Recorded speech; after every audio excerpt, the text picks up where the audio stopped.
Vous êtes-vous déjà demandé comment fonctionnent les objets de votre quotidien? Savez-vous qu'ils sont de plus en plus nombreux à utiliser du logiciel?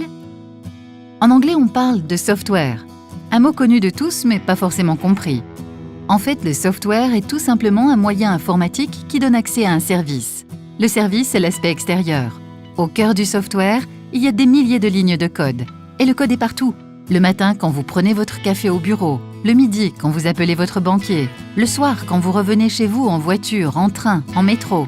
La nuit, quand vous entendez le ronron de votre lave-vaisselle. Le code se glisse dans tout notre quotidien.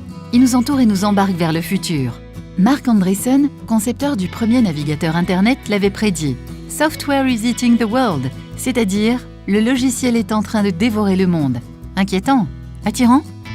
En fait, loin d'être une menace, c'est une évolution du monde qui touchera bientôt toutes nos activités, professionnelles ou personnelles.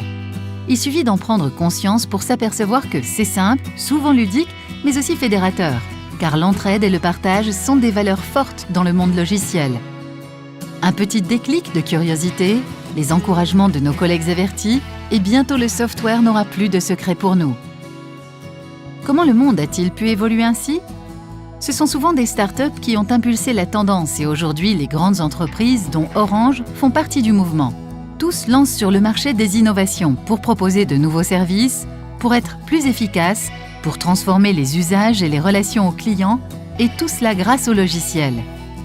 Google expérimente des voitures sans conducteur, Amazon teste des livraisons par drone, et Deezer devine toujours mieux ce que vous aimerez écouter.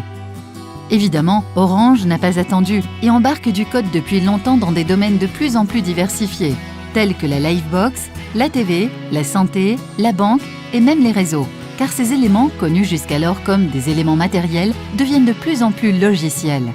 Et pour mieux les maîtriser, nous devrons en comprendre les grands principes.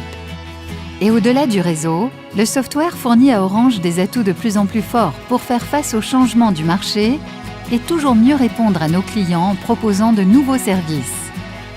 Pour réussir cette transformation, les compétences que nous avons sont essentielles. Bien sûr, tout le monde ne deviendra pas développeur. Simplement, le code est une langue vivante et nous aurons tous à partager ses fondements pour mieux nous comprendre et construire ensemble les services de demain.